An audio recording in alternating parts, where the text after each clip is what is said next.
কেন্দ্রীয় কার্যালয়ের সামনে আয়োজিত গণসমাবেশ থেকে তিনি ঘোষণা দেন। এছাড়া একই দাবিতে জুন-জুলাই মাসে মোট 5 দিন দেশ জুড়ে সমাবেশ, বিক্ষোভ মিছিল ও স্মারকলিপি দেওয়ার কর্মসূচি ঘোষণা করা হয় সমাবেশ থেকে। আহমেদ সাগর জানাচ্ছেন বিস্তারিত। লাখো মানুষের সমাবেশে বর্তমান সরকারের নানা কর্মকাণ্ডের সমালোচনা করার পাশাপাশি জোট সরকারের আমলের উন্নয়নের নানা দিক তুলে ধরেন বিএনপি চেয়ারপারসন। তিনি অভিযোগ করেন, আওয়ামী লীগ কখনোই গণতন্ত্রকে শ্রদ্ধা করেনি। এরশাদ বা মঈনুদ্দিন ফখরুদ্দিনের মতো পেছনের দরজা দিয়ে যারাই ক্ষমতায় এসেছে তাদেরই স্বাগত জানিয়েছে দলটি।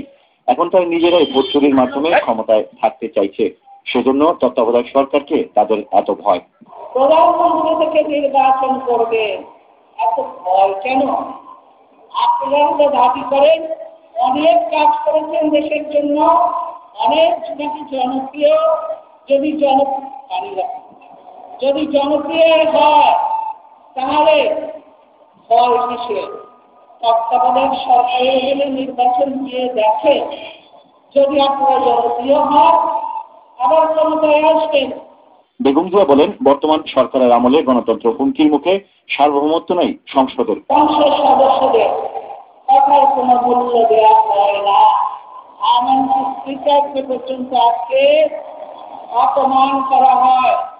স্পিকারকে বলা হয় রাষ্ট্রদ্রোহ মামলা হতে পারে স্পিকারের নামে।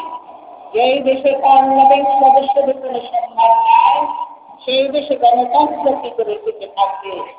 তাই আজকে গণতন্ত্রকে ধ্বংস করার জন্য এই সরকার উঠে পড়ে লেগেছে।